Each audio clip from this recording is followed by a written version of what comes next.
Sometimes life hits so hard, it leaves you gasping. You lose your job, your health collapses, a loved one is gone, and you can't help but cry out. Why, God? The book of Job doesn't give us easy answers, but it gives us something far better. The Bible has three great wisdom books: Proverbs, Ecclesiastes, and Job. Together, they speak in one voice, yet each with a unique perspective. Proverbs teaches us that God's world has order, that the wise prosper and the foolish suffer. Ecclesiastes then shakes us awake, reminding us that life often feels fleeting, unpredictable, even meaningless. And then comes Job, a story of deep suffering, wrestling with God, and discovering a perspective higher than our own. Job is introduced as a righteous man, blameless, upright, devoted to God. Yet suddenly, his world collapses. In a single moment, he loses his wealth, his children, and even his health. Job is left sitting in ashes, covered with sores, scraping his skin with broken pottery. The central question of Job is not just, why do good people suffer? It's deeper. Can we trust God's wisdom even when life seems unbearably unfair? Job's friends arrive, and they mean well, but their theology is simple. Job, you must have sinned. God always punishes the wicked and rewards the righteous. But Job knows in his heart, this is not true. He hasn't committed some hidden sin deserving this devastation. So Job cries out in anguish. He accuses God of being unfair. He even wishes he had never been born. And yet, Job never abandons God. He keeps bringing his pain, his questions, and even his accusations to the Lord. This honesty, this raw wrestling with God, is not rebellion. It's faith in its truest form.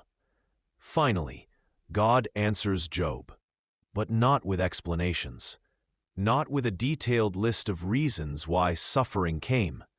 Instead, God takes Job on a journey through the mysteries of creation. He gives Job a vision of his wisdom in creation.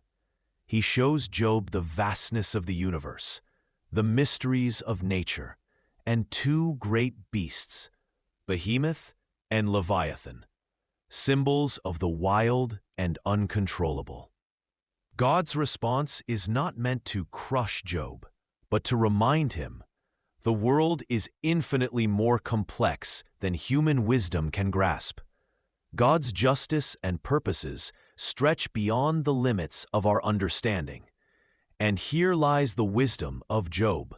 Faith is not trusting God because we fully understand Him. Faith is trusting Him precisely because we don't. By the end, Job humbles himself and says, I had heard of you with my ears, but now my eyes have seen you. His story closes not with neat answers, but with a deeper vision of God Himself. And in that vision, Job finds peace. So what does this mean for us? It means when suffering comes, and it will, we must not assume it's always punishment.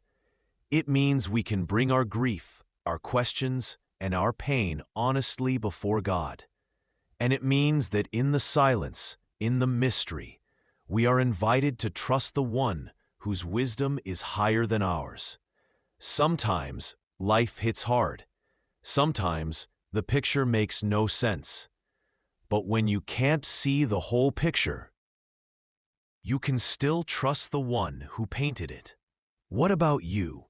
Have you ever walked through a season where you couldn't understand what God was doing, yet later realized He was working for your good? Share your story in the comments. Your testimony might be the encouragement someone else desperately needs today. This channel was born out of compassion. On our birthdays, instead of celebrating, we visited the poor and homeless. What we saw touched us deeply. Families in need, children with dreams but no support. That's why every view, like, and subscription here goes beyond numbers. It brings food, clothing, and hope. It costs you nothing, but it changes lives forever. Join us today. Watch, subscribe, and share. Together, we spread faith, hope, and love.